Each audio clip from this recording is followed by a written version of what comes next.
사랑하는 박주기 교회 여러분, 이제 우리의 마음과 정성을 다해 9월 14일 주일 예배를 하나님 앞에 함께 드리겠습니다.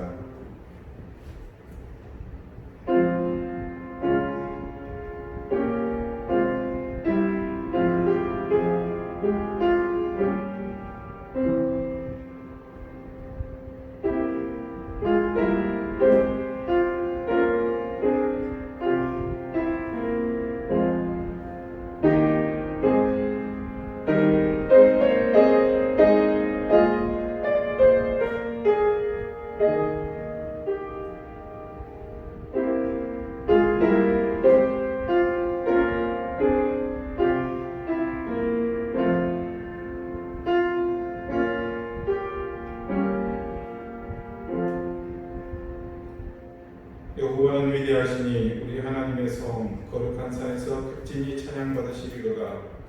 터가 높고 아름다워 온 세계가 즐거워하며 큰 왕의 성 곧 북방에 있는 시온산이 그러하도다. 아멘. 전능하신 하나님 여호와 우리 주여, 오늘도 우리는 주께서 우리에게 허락하신 예배당을 떠나 각자의 처소에서 이렇듯 또 예배를 드립니다. 우리의 예배가 진리와 의를 다하는 경배와 찬양이 된다면 그 어디든 참된 재단이 됨을 의심치 않으나 연약한 우리는 지금의 형편을 가슴 아프게 한탄할 수밖에 없음을 헤아려 주옵소서. 하나님께서는 변함없는 은혜와 사랑으로 예배하는 모든 이들을 상처나지 무소부지하신 그 능력으로 함께 하시오나 우리의 미련함이 하나님의 은혜를 감히 차별하고 우열을 논하고 있습니다. 오늘 우리 사랑하는 성도들이 드리는 이 모든 예배 자리에 하나님께서 함께 하심을 저희는 믿습니다. 그리고 전혀 다르지 않은 오히려 더욱 간절해진 우리의 바람과 간구에 더 가까이 다가오실 삼위일체의 하나님을 의지하며 찬양합니다. 주여 우리의 경배를 받으시옵소서. 예수 그리스도의 이름으로 기원하옵나이다. 아멘. 찬송가 3장 함께 찬송하겠습니다.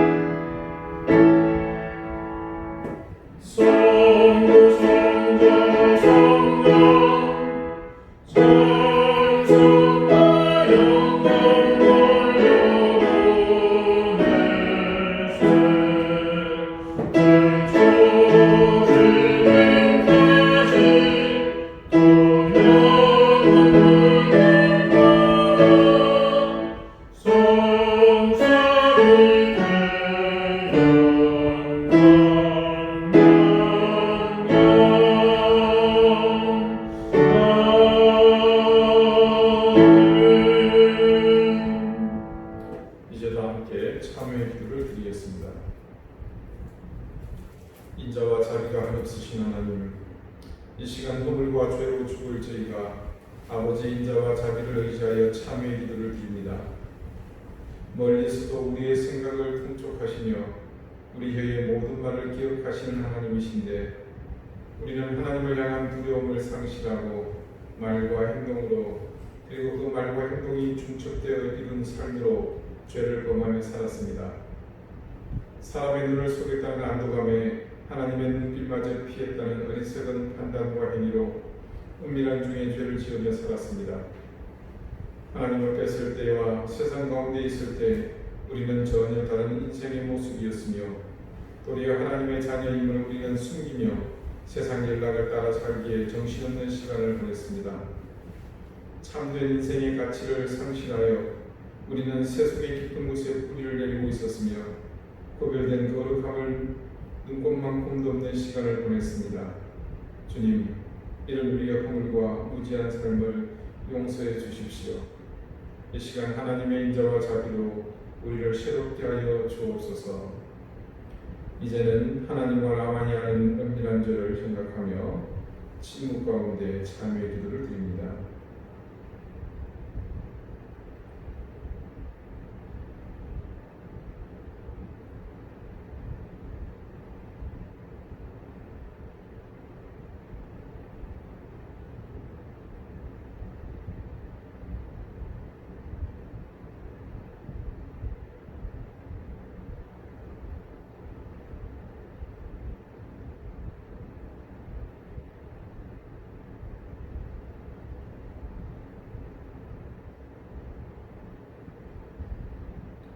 하나님께서는 자신의 부끄러운 죄를 솔직하게 고백하는 사람들에게 말씀하십니다. 내가 높고 거룩한 곳에 있으며 또한 통회하고 마음이 겸손한 자와 함께 있나니 이는 겸손한 자의 영을 소생시키며 통회하는 자의 마음을 소생시키려 함이라. 아멘. 이제는 사도신경으로 우리의 신앙을 고백하오니 나는 전능하신 아버지 하나님 천지의 창조주를 믿습니다. 나는 그의 유일하신 아들 우리 주 예수 그리스도를 믿습니다. 그는 성령으로 잉태되어 동정녀 마리아에게서 나시고 본디오 빌라도에게 고난을 받아 십자가에 못 박혀 죽으시고 장사된 지 사흘 만에 죽은 자 가운데서 다시 살아나셨으며 하늘에 오르시어 전능하신 아버지 하나님 우편에 앉아 계시다가 거기로부터 살아있는 자와 죽은 자를 심판하러 오십니다. 나는 성령을 믿으며 거룩한 공교회와 성도의 교제와 죄를 용서받는 것과 몸의 부활과 영생을 믿습니다. 아멘. 이제 다 함께 성시를 교독하겠습니다. 성시는 교독문 12번 10편 19편입니다.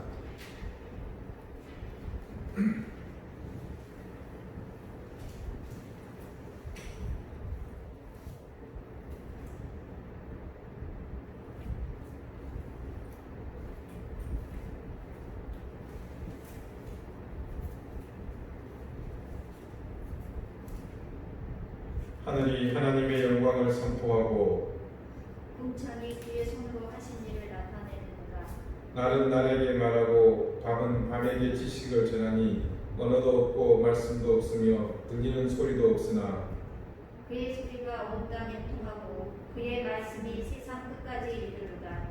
여호와의 율법은 완전하여 영혼을 소성시키며 여호와의 증거는 확실하여 무든한 자를 지혜롭게 하며 여호와의 교훈은 정직하여 마음을 기쁘게 하고 여호와의 계명은 순결하여 눈을 밝게 하시도다. 여호와를 경외하는 도는 정결하여 영혼까지 이르고 여호와의 법도 진실하여 다 의로우니 그는 곧 많은 수능보다 더 사망할 것이며 꿀과 송꿀보다 더 달도다. 아멘. 다 같이 기도드리겠습니다. 자비로우신 아버지 하나님, 우리가 어디로 가야 할지 길을 찾지 못하고 있습니다. 세상에 어지러운 탓도 있다고 하나 근본적으로 우리가 하나님의 자녀다움을 상실한 결과이오니 주님, 미련한 저희를 깨우쳐 주의 법에 귀한 것을 보게 하시고 우리를 자유케 하는 진리 안에 더욱 굳건히 서게 하옵소서. 중국 우한에서부터 시작한 전염병은 여전히 우리 삶의 자리를 위협하며 모든 상황을 최악으로 몰아가고 있습니다. 민심도 고독한 지도자들로 인해 분열되고 혼란은 더욱 가중되어 가고 있으며 개혁을 부르짖는 세력은 도리어 스스로가 모순 속으로 빠져들고 있습니다. 교회를 향한 세상의 싸늘한 시선을 우리가 애써 외면할 일이 아님을 자각하고 이 어렵고 혼란스러운 세태가 진정 우리에게 무거운 책임 있음을 통감하고 모두가 티끌을 무릅쓰고 옷을 찢는 심정으로 통회하며 마음을 찢고 함께 자복하게 하여 주시옵소서. 우리 각자가 교회요 작은 예수임을 망각하지 않게 하시고 우리 삶의 모든 흔적이 세상에 본이 되며 소망이 되는 삶을 회복하며 지키게 하여 주옵소서. 역사의 주인이신 하나님, 선하신 손길로 이 땅을 부산히 여기시어 이 환란이 속히 진영하게 하옵소서.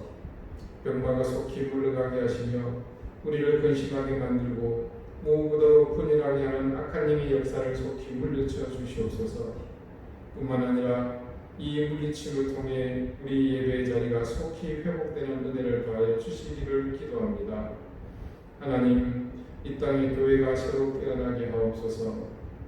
각 교회들이 이 땅에 자신들이 뿌리내리고 있는 존재의 이유와 목적을 스스로 회복하게 하시고 오늘 우리의 예배가 바로 그런 목적과 방향을 찾아가는 그런 시간 되기를 간절히 원합니다.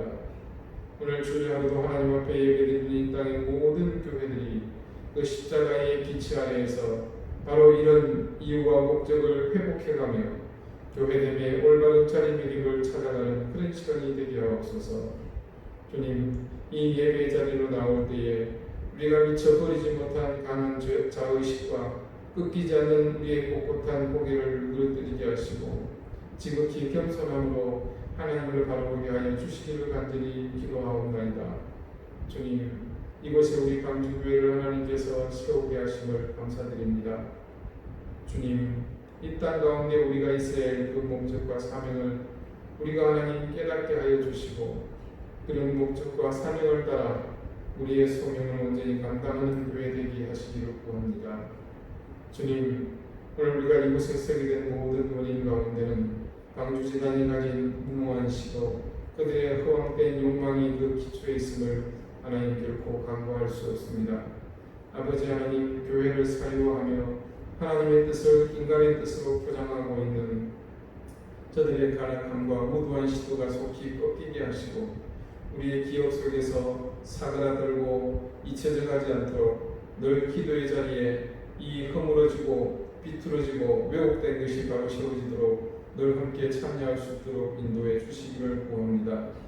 아버지 하나님, 특히 저희가 이곳 저지리의 교회를 옮기게 하신 것은 하나님의 놀라운 계획과 은혜가 있는 줄 알고 있습니다. 이 지역 사회를 위한 우리의 의무와 노력에 더욱더 집중하게 하시고 세워진 그 목적에 따라 우리에게 맡기는 일을 성실히 감당해가는 저희가 되게 하옵소서. 구원의 산성이 되게 하여 주옵소서.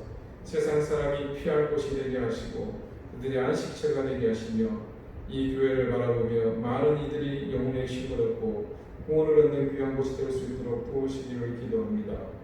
주님, 우리 사랑하는 성도들을 기억해 주십시오. 이 예배 자리에 함께하지 못하는 사랑하는 교우들 모두를 하나님께서 그 친지와 형편을 따라 하나님의 은혜와 사랑으로 위로해 주시며 어디 있든지 사람이 아닌 하나님을 보게 하시며 자신이 중심이 되어 판단하던 그런 습관을 벗어버리고 하나님의 방법을 따라 말씀이 중심되어 판단하며 선택하며 살아가는 귀한 인생들이 되게 해주시기를 구합니다. 병으로 고통받는 교우들을 기억해 주십시오.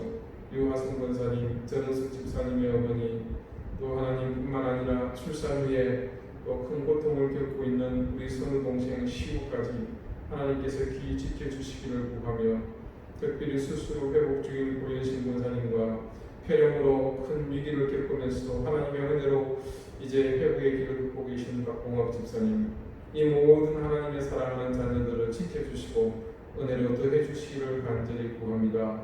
주님, 이 예배를 통해 하나님께서 우리에게 예비하신 놀라운 은혜가 있는 줄 믿사오니 우리의 간절함이 이 예배를 통해 하나님 앞에 온전히 강구한 시간이 되게 하시고 귀한 은혜로 우리 모두에게 허락하시는 하나님의 은혜를 누리게 하여 주옵소서. 악한 영들이 우리의 예배를 우리의 마음과 우리의 열정과 우리의 헌신을 흔들지 못하도록 지켜주시기를 바라오며 예수 그리스도 이름으로 기도하옵나이다. 아멘.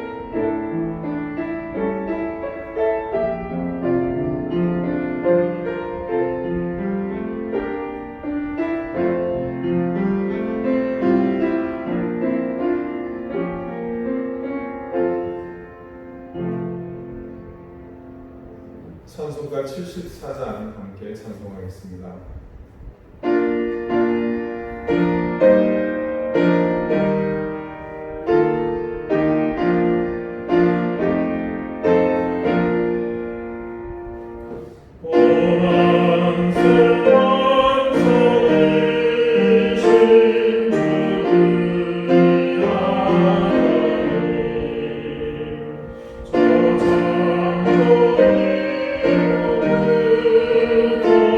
Oh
오늘 하나님께서 우리에게 주시는 말씀은 구약 성경 룻기 3장 7절에서 9절까지의 말씀입니다. 구약 404쪽입니다.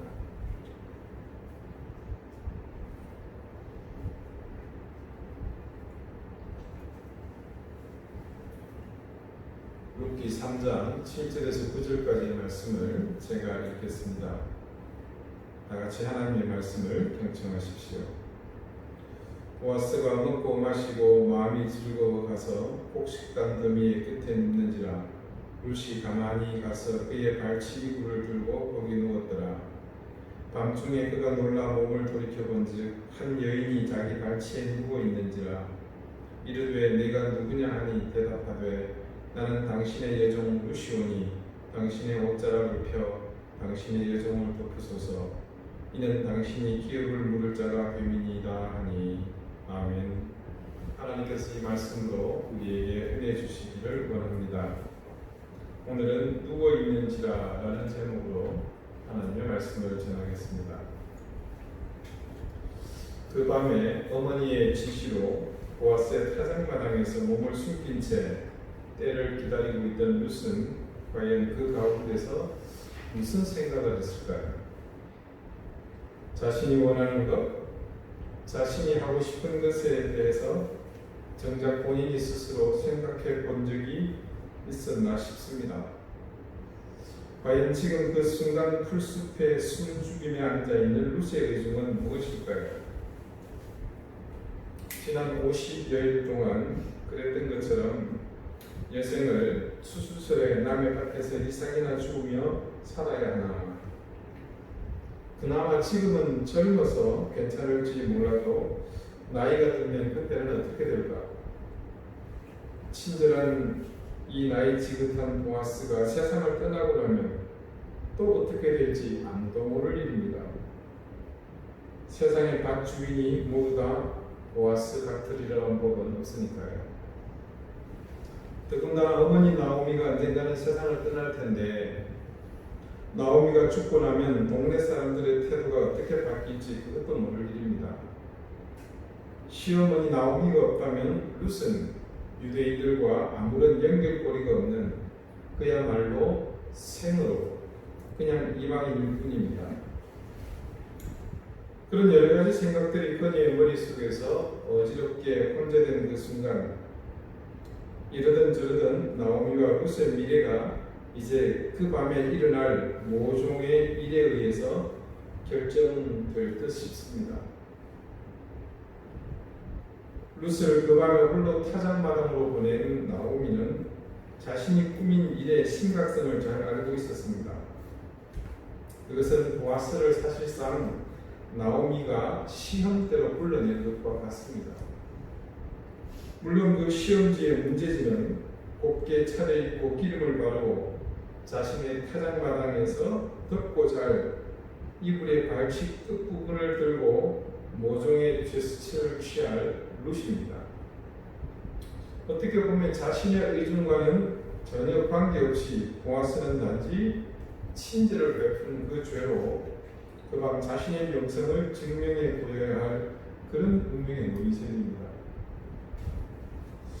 정말로 보아스가 사람들이 말하는 것처럼 평판처럼 훌륭한 사람이라면 그가 진정 엘리멜렉에 대한 의무와 모세 율법을 존중한다면 오늘 그 밤에 다른 선택의 여지는 없습니다. 오늘 7절 말씀을 다 같이 읽어보겠습니다. 그냥 읽지 마시고 여러분 조금 전 제가 말씀드린 내용들을 머릿속에서 떠올리시면서 한번 천천히 같이 읽어봅시다. 보아스가 먹고 마시고 마음이 즐거워 가서 곡식산 더미의 끝에 눕는지라. 룻이 가만히 가서 그의 발치 이불을 들고 거기 누웠더라. 머릿속에 생각이 어땠건 관계없이 룻은 이제 나오미가 시킨 그대로 실행에 옮깁니다. 룻이 보니 시어머니 말대로 일꾼들은 타작한 뒤에 그 풍요로움에 취해 먹고 마시면서 즐거워 기분이 좋아 보였습니다. 역시 시어머니는 지혜로웠고 사전 조사도 철저했습니다. 지난주에도 잠시 말씀드렸지만 룻은 여기서 어머니가 계획한 이 시나리오에서 조금만 실수하거나 잘못 시행하게 되면 아주 위험해질 수 있습니다. 그녀에게 이 상황에서 실수는 허용되지 않습니다. 그것은 단지 룻만의 문제가 아닙니다. 그녀의 실수는 나오미에게도 영향을 미치기 때문에 절대 허용되지 않을 일입니다. 철저한 나오미의 사전 계획, 그리고 한치 오차 없이 그대로 시행해야 하는 룻의 완벽한 이행에 모든 명분이 걸려 있습니다. 보아스는 나오미가 생각한 대로 적당히 먹고 또 마신 뒤에 곡식 곁에 자리를 잡고 자신의 이불을 펼치고 누웠습니다. 이불이라는 것은 우리가 이렇게 성경 공부를 통해서 들었겠지만 보아스가 입고 있던 겉옷이었을 겁니다. 그리고 숨죽이고 그 장면을 지켜보던 룻은 적절한 기회를 봐서 보아스에게로 다가갑니다. 아마 깊이 잠들고 코 고는 소리가 들렸을 그 무렵이겠죠. 그녀는 발치 이불을 조심스럽게 들고 어렵게 누웠습니다. 이제 그녀가 할 수 있는 것은 다 했습니다. 진인사대천명이라고 하죠. 사람이 할 수 있는 일을 다 하고 이제 하늘의 처분만을 기다리는 것입니다. 즉 하나님이 이제 행하실 일만 남았습니다. 여기 7절 말씀 중에 우리말 이불을 들고로 번역된 히브리어 와뜨갈은 제거하다, 쫓긴다는 뜻을 가진 갈라흐에서 파생된 겁니다. 이 갈라흐가 처음 쓰인 곳을 찾다 보니까 창세기 9장 21절 이 노아가 홍수가 끝난 다음에 먹고 취해서 그 장막에 누워있는 부분에서 처음 등장합니다. 포도주를 마시고 취하여 그 장막 안에서 벌거벗은지라.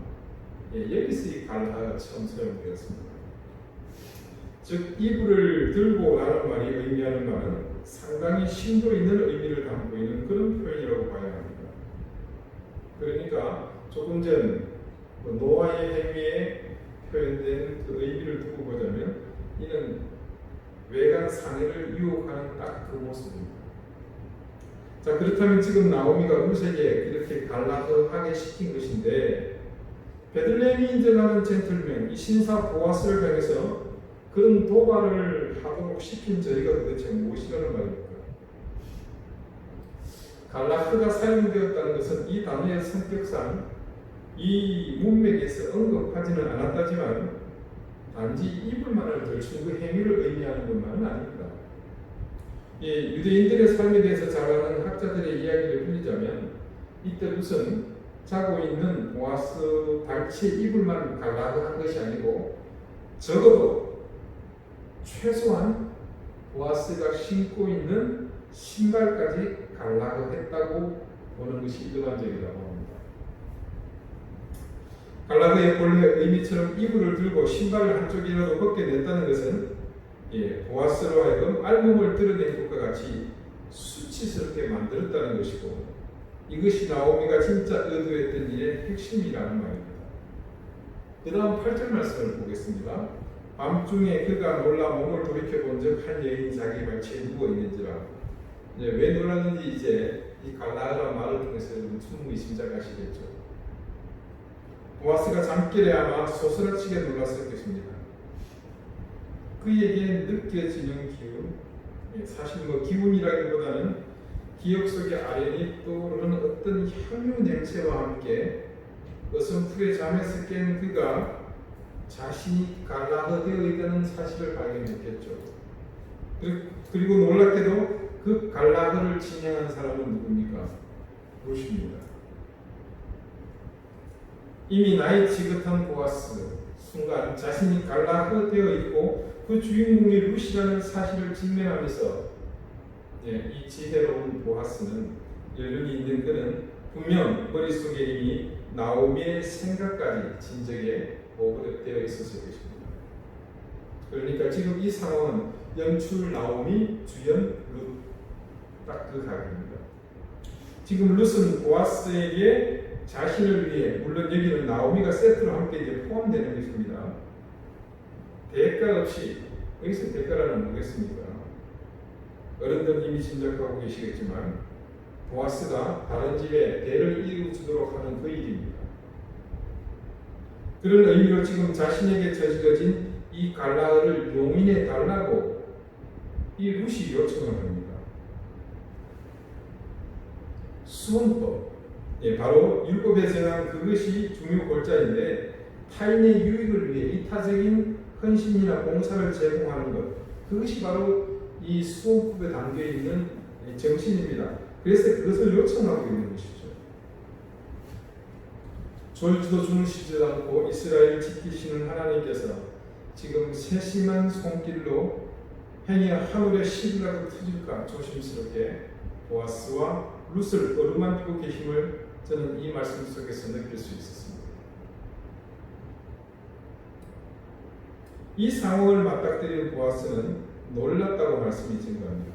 그런데 히브리어 성경은 본문에 기록하기를 이 놀랐다는 것이 단순히 그냥 어느 순간 스프라이즈 이 정도가 아니고 두려움에 소스라쳐서 라는 이런 보다 더 깊은 의미를 담고 있었습니다. 그리고 보면 역시 보아스는 보아스입니다. 그가 두려움에 소스라쳐 놀랐다는 것은 이 일에 대해 얼마나 그가 경건하고 신실하게 대처했는가를 알 수 있는 대목이죠. 자, 이런 좀 상스러운 표현을 쓰는 것에 대해서 양해 바랍니다. 이해를 돕기 위해서 쓰는 겁니다. 평범한 남자였다면 아이고 이게 왜 떡인가 이렇게 생각할 수 있는 대목입니다. 자, 또한 그렇지만 보아스는 그것에 더하여 그가 얼마나 신중하게 접근하고 있는지를 이 말씀을 통해서 우리가 짐작할 수가 있습니다. 자, 이외 어떻든 타이밍은 부족함 없이 완벽했습니다. 몸을 일으킨 보아스는 자신의 발치에 아름답게 차려있고 향기를 풍기는 여인이 완전히 모든 것을 자신에게 맡긴다는 것을 의미하는 그런 몸짓으로 누워있는 것을 보았습니다. 오늘 마지막 9절의 말씀입니다. 다시 읽어보실까요? 이르되 내가 누구냐? 하니 대답하되 나는 당신의 여종 룻이오니. 자, 여러분 보아스가 지금 룻을 향해서 네가 누구냐라고 묻고 있죠. 근데 여러분 이 질문이 단지 룻의 이름을 묻는 것이겠습니까? 몰라서 묻는 것은 아니죠. 이것은 마치 아담이 선악과를 따먹고 눈이 밝아진 후에 하나님을 피해 나무 아래 숨었을 때 하나님께서 그에게 나타나셔서 아담아 내가 어디 있느냐 물으셨죠. 그때 하나님은 아담이 어떤 과정을 거쳐서 어떻게 되어서 지금 나무 밑에 숨어 있는 것을 흔히 보시기도 그렇게 묻지 않았습니까? 아담의 행방을 하나님이 몰라서 물은 것이 아니죠. 아담의 입으로 너의 영혼의 위치가 지금 어디 있느냐 그걸 묻고 계신 겁니다. 그런 의미에서 보아스가 네가 누구냐고 묻는 것은 이 여인의 이름과 함께 네가 무엇을 하려고 왔는지를 묻는 것이죠. 말씀은 보아스의 의도대로 그에 걸맞는 대답을 하고 있는 룻의 대답을 그대로 보여주고 있습니다. 자, 9절 말씀 계속해서 있습니다. 조금 전에 읽은 바로 뒷부분이죠. 나는 당신의 여종이오니. 자, 이르되 내가 누구냐 하니 대답하되 나는 당신의 여종이오니 당신의 옷자락을 펴 당신의 여종을 덮으소서. 이는 당신이 기업을 부를 자가 됨이니이다 하니. 내가 누굽니까? 룻이죠. 지금 어떤 자격으로 이곳에 왔는지 그리고 무슨 의도로 왔는지를 가감없이 룻이 보아스에게 자백하듯 고백하듯 그렇게 말하고 있습니다. 그런데 여기에 아주 흥미로운 사실이 한 가지가 있습니다. 룻이 처음 보아스를 대면했을 때 언제입니까? 보아스의 밭에서 보리삭을 주우러 왔을 때죠. 그때 자신을 낮추어서 보아스에게 이렇게 말한 적이 있습니다. 2장 13절 말씀입니다. 룻이 이르되 내 주여 내가 당신께 은혜 있기를 원하나이다. 나는 당신의 하녀 중에 하나와도 같이 못하오나 당신이 이 하녀를 위로하시고 마음을 기쁘게 하는 말씀을 하신다이가 아니라. 자, 여기서 룻은 자기를 스스로 낮춰서 뭐라고 말합니까? 하느라고 말했죠. 그리고 오늘 타작마당에서 룻은 다시 보아스에게 하느와 같은 의미의 뭡니까? 여종이라는 말로 자신을 소개하고 있습니다. 자, 2장 13절에서 스스로 하느라고 말할 때 사용한 히브리어는 슈파입니다. 이는 그 의미가 말 그대로 천한 계급의 여종 혹은 죽을 때까지 그 신분을 꺾일 수 없는 신분의 그런 상황을 뜻합니다. 그런데 오늘 이 본문에서 무슨 이전과 같이 똑같은 의미, 하녀와 같은 의미는 계집종이라고 여종이라고 말하고 있지만, 그런데 그때 쓰였던 슈프아가 아니라 아마라는 단어를 사용합니다. 아마는 히브리어에서 여인이 자신을 경량하여 쓰는 말입니다. 그래서 그곳에는 여종이라는 뜻이 있긴 하지만 동시에 한 남자의 아내로서 자격이 될 수 있을 때도 쓰는 말이기도 합니다. 룻이 슈파 대신에 아마를 굳이 사용한 것은 상당히 의도적이라고 말할 수 있습니다. 그런데 이 말은 이 상황에서 다시 정리해보면 앞뒤 필요 없는 수식을 다 잘라버리고 거두절미해서 이렇게 해석할 수 있습니다. 아니, 빨리 보고 있으면서도 다 아시면서도 제가 누구냐고 물으셨습니까? 그렇다면 저도 당신께 대놓고 대답하죠. 네, 저는 당신의 여인입니다. 아니, 당신의 여인이고자 합니다. 저 이제 모함 여자 바구 나오미 며느리 뭐 이런 사람 아닙니다. 나는 당신의 여인이고 싶습니다. 뭐 사실 대놓고 그렇게 말하고 있는 것입니다. 자, 여러분, 이 룻이 말하는 본질을 보십시오. 얼마나 재치가 넘치고 당착합니까? 보아스는 아마 룻의 이 대답을 들으면서 당돌한 그녀의 태도에 일순간 놀랐지만 한편으로는 반가웠을 것입니다. 지금 자신의 보리밭에서 거둔 곡식간에 다소 곳이 엎드려 있는 그 정결한 여인이 다른 누구의 여인도 아니고 자신의 여인이라고 자신이 직접 자기를 첨가하고 있지 않습니까? 잠시 향기에 취해 그 대답에 어리바리한 보아스에게 룻은 결정타를 날립니다. 당신의 옷자락을 이제 펴서 당신의 여종을 덮으소서. 이는 당신이 기업을 물을 자가 됨이니이다. 여러분, 우리가 몇 주 전에 말씀 중에 언급했던 한 단어가 있습니다. 여러분, 카나프라는 말을 기억하십니까? 날개, 무엇으로 덮다. 날개에 그한다. 아마 어선풀의 그 말을 기억하실 겁니다. 지금 룻이 옷자락으로 자신을 덮어달라고 말하는 것은 이 보아스에게 카나프를 구하고 있는 것입니다. 룻이 보아스에게 옷자락을 펴 자신을 덮어달라는 것은 추위를 가려달라거나 또 아니면 수치를 가려달라는 의미로 말하는 것이 아니라 함축적인 의미를 담아서 보아스에게 중요한 무언가를 요청하고 있는 것입니다.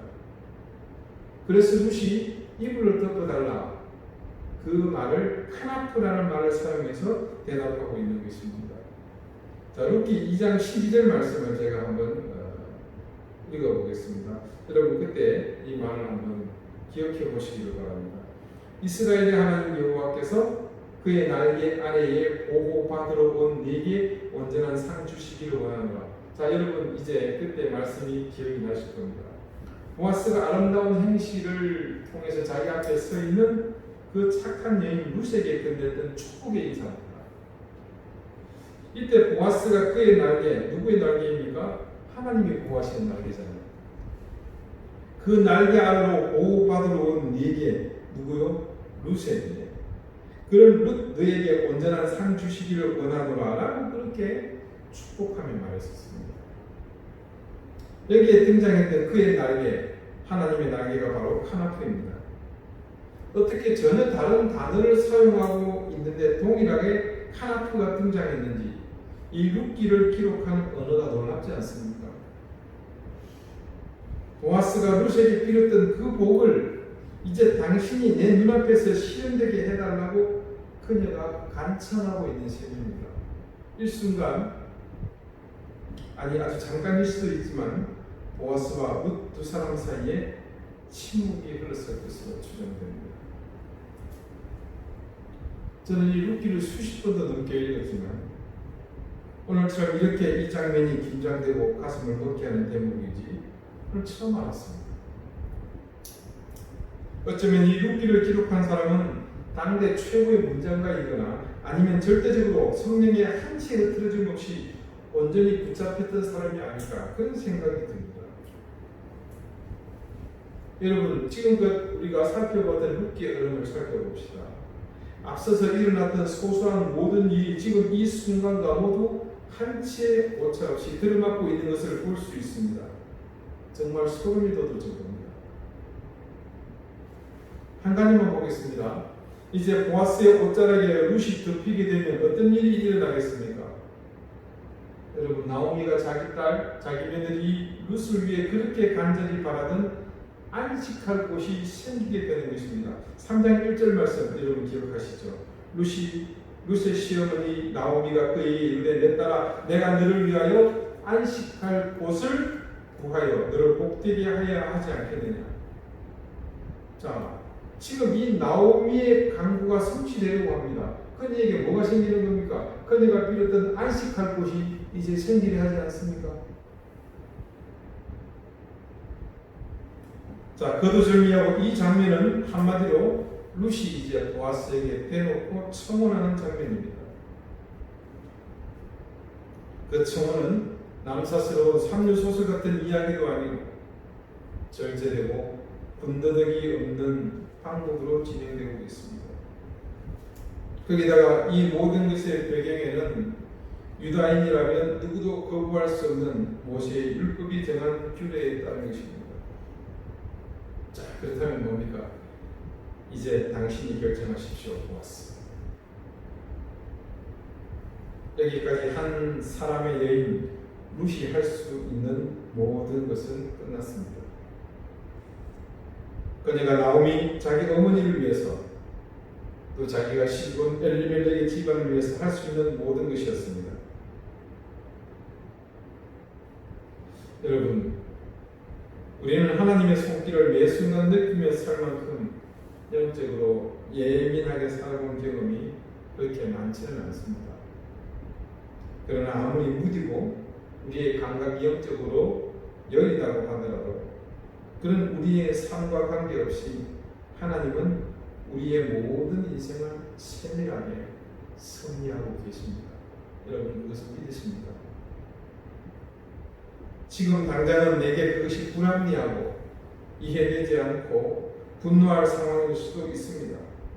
하지만 하나님의 계획은 무한하고 완벽합니다.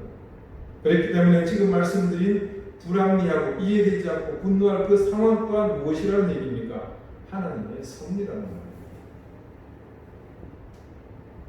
지금의 불합리와 몰이해 그리고 분노할 만한 상황은 결국 보아스의 타작마당에서 확인할 수 있듯이 우리의 인생길에서 어느 순간에는 하나님의 섭리가 정말 한치의 오차 없이 진행되어 왔는지 분명 깨닫게 되는 그런 순간이 올 것입니다.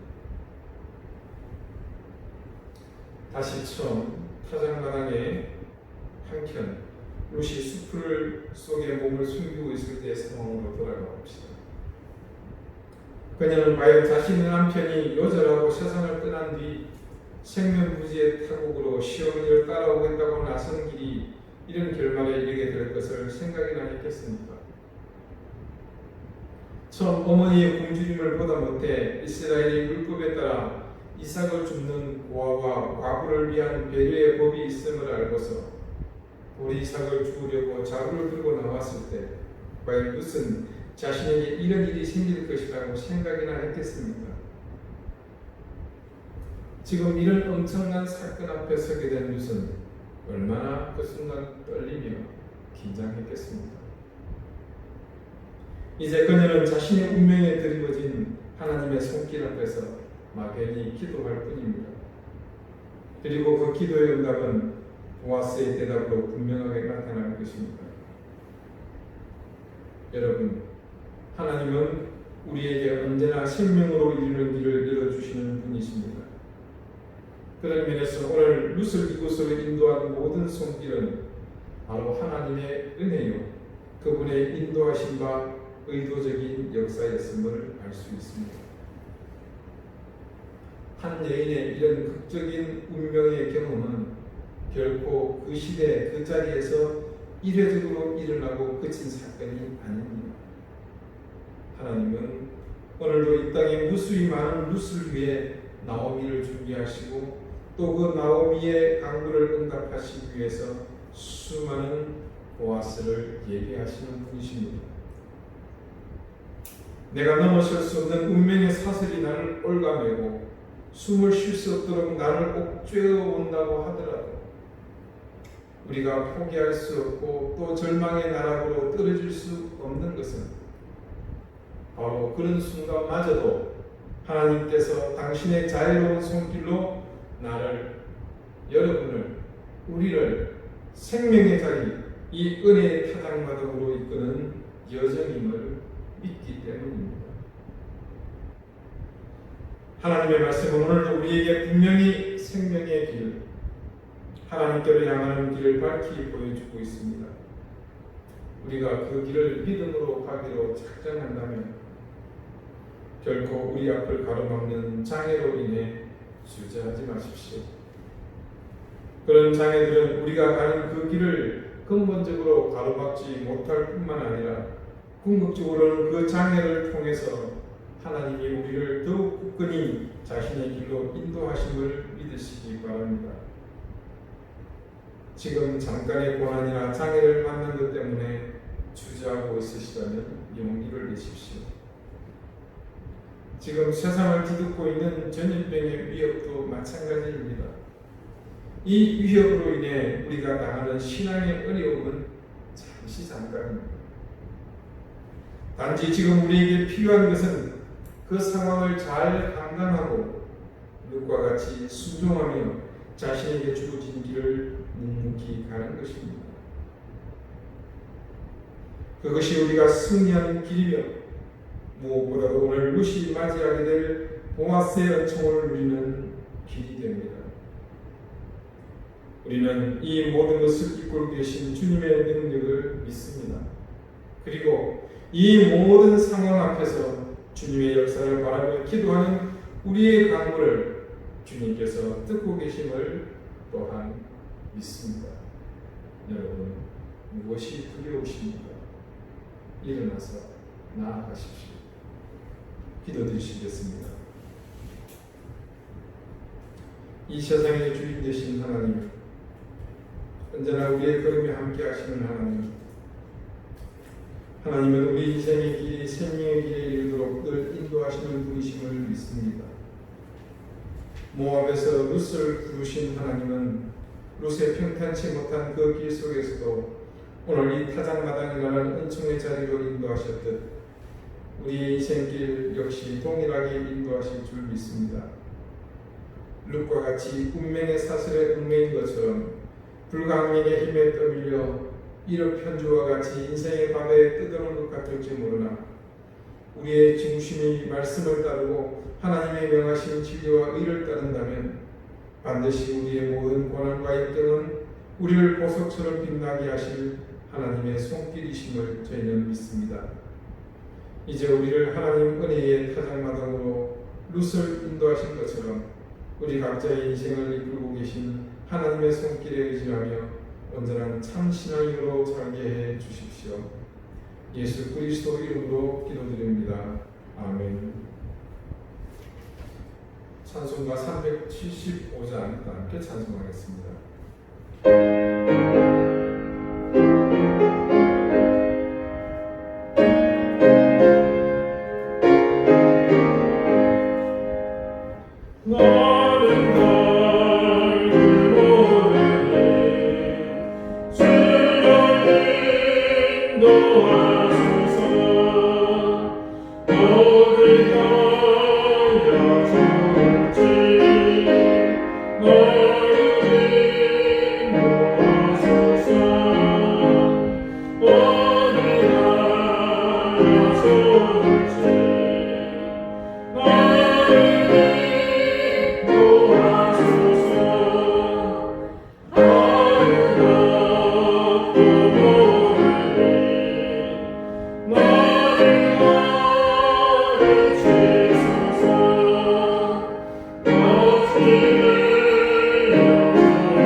자비로우신 하나님, 우리에게 베푸신 은혜, 사랑을 감사드립니다. 부족하고 보잘것없으나 하나님의 은혜와 은총이 있어서 오늘 우리는 이곳에 살아 숨쉴 수 있으며 그 은혜와 사랑을 의지하여 풍족하고 기쁜 삶을 누릴 수 있습니다. 하나님, 이 모든 것이 하나님께로부터 왔음을 평생을 잊지 않는 삶이 되게 하시고 그 삶을 통해 하나님 주시는 놀라운 은혜와 복을 끊임없이 누리는 저희 되게 하옵소서. 오늘 사랑하는 주의 자녀들이 하나님께 주신 그 모든 것이 주의 손길임을 고백하는 마음으로 주신 것 중 일부를 구별하여 하나님께 예물을 드렸습니다. 드린 그 손길을 기억하시고 그들의 마음과 정성을 받으시며 드린 그들 위해 하늘의 신령한 은혜와 땅의 기름진 복을 더하여 주옵소서. 이 전염병의 위험 속에서도 저들의 생업을 지켜주시고 무엇보다도 전염병의 위험으로부터 지켜주시며 사랑하는 자녀들을 은혜로 하나님께서 굳건히 붙잡아 주옵소서. 감사드리며 예수 그리스도 이름으로 복을 드립니다. 아멘. 교회 소식 알려드리겠습니다. 무엇보다도 먼저 코로나의 위험으로부터 여러분들이 자신들을 잘 지킬 수 있도록 항상 건강관리에 유의하시고 또 무엇보다도 우리가 그리스도인으로서 이 전염병이 속히 지나가도록 치료제와 백신 개발을 위해서 함께 기도하시고 또 예배의 자리가 속히 회복되도록 함께 힘을 모아주시길 부탁드리겠습니다. 정부의 비대면 모임 방침에 따라서 향후 인터넷을 통해서 비대면으로 행사를 준비 중에 있습니다. 지난 주간에 여러분에게 카톡을 통해서 알려드린 대로 앱을 하나 같이 설치했으면 좋겠습니다. 구글 미트라는 앱입니다.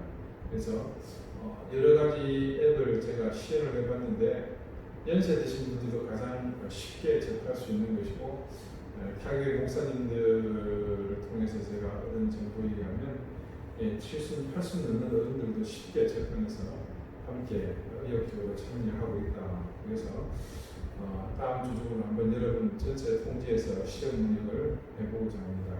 여러분 많은 관심과 참여를 바라겠습니다. 우리 계속해서 환우들을 위해서 잊지 말고 기도해 주십시오. 특별히 박봉학 집사님은 퇴원하셔서 이제 댁에서 가려 중에 있습니다. 계속해서 기도 바라겠고요.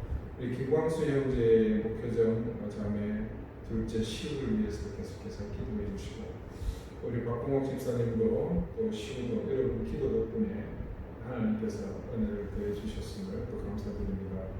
그리고 또 우리 고인신 권사님도 속히 저희가 다 완쾌되어서 함께 만날 수 있는 날이 오기를 기대합니다.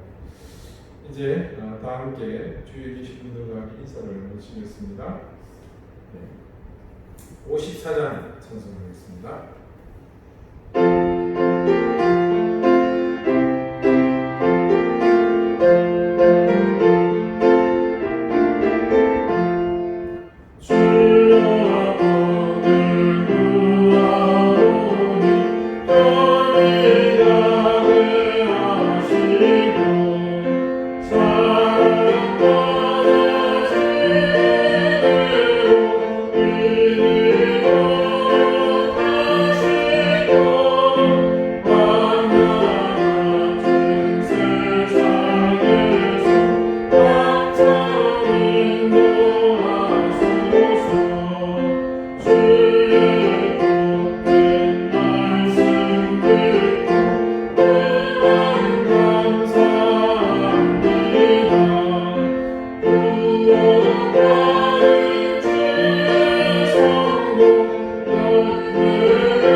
이제는 예수 그리스도의 은혜와 하나님의 사랑과 성령의 교통하심이 이방인의 이웃을 하나님께서 그 운명의 사슬 속에서 오늘 이 은혜의 자리 보아스의 타락 마음으로 인도하셨듯 우리의 인생 길도 항상 생명의 길, 구원의 길, 은혜의 길로 인도하시는 하나님의 손길이 있음을 믿으며 우리의 힘으로 감당할 수 없는 운명의 사슬 앞에서 우리를 옥죄어오는 이 모든 상황 앞에서 좌절하지 않고 포기하지 않고 절망하지 않고 이 모든 것이 하나님이 우리를 이끄시는 섭리의 손길임을 믿으며 그 고백으로 하나님 앞에 나아가기를 소망하는 우리 사랑하는 광주의 모든 성도들 머리 위에 가정과 생업과 특별히 귀한 자녀들 머리 위에 이제부터 영원토록 항상 함께 하시기를 간절히 축원하옵나이다. 아멘.